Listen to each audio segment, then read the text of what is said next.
Dave here, how are you? This old bench that I'm leaning against was built by my great-grandfather. Many years ago, he was a carriage builder for the New South Wales Railways in Australia. This is back in the time when the carriages were built from timber. A lot of work has been done on this bench. Now, I'm going to give it a clean up. The surface hasn't been touched for as long as I can remember, and I've had this for a long, long time. Now I've cheated a little bit. I've started by using the Rotex back here. And you'll see that I think it's a kauri pine bench with possibly a red gum or an iron bark or something like that, possibly a red gum edge here to take the dogs.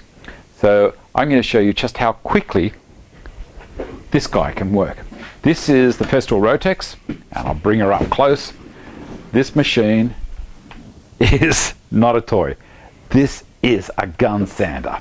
First of all, I'm going to show you how quickly it can clean things off, and then I'm going to explain to you how it does it. Stick with me.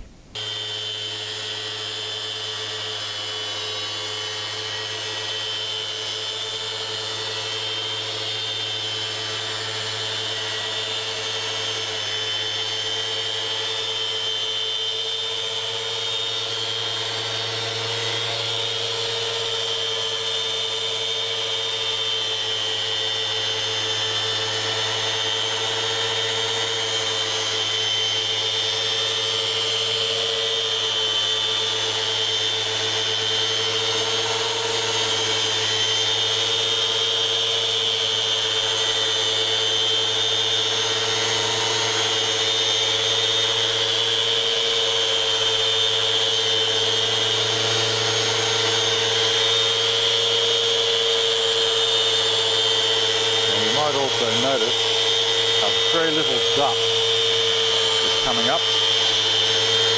I got a bit of 80 grit in this machine.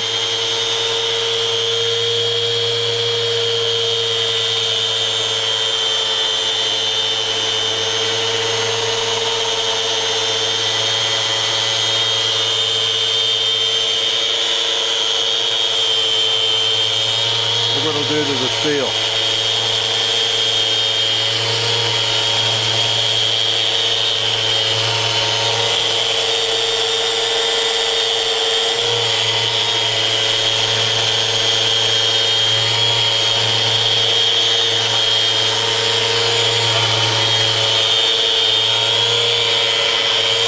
Let's go for a run back down the top.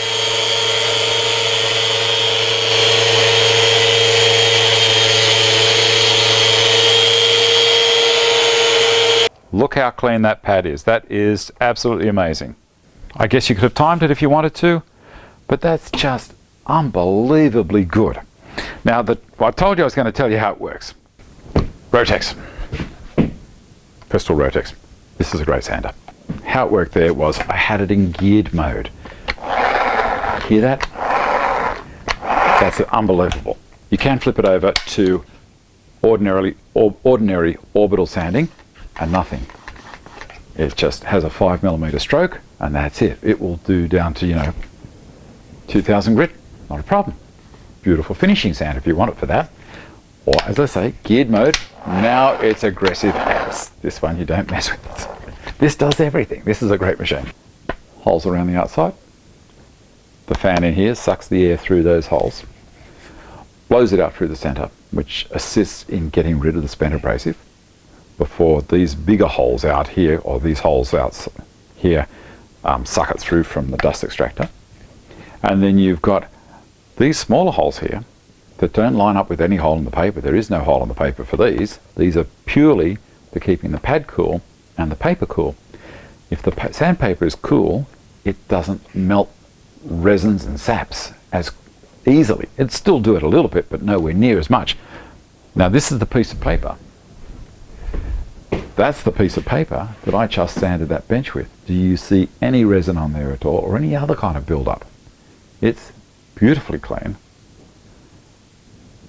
A couple of marks from when I went over the steel at the end there, because that's full-on steel plate.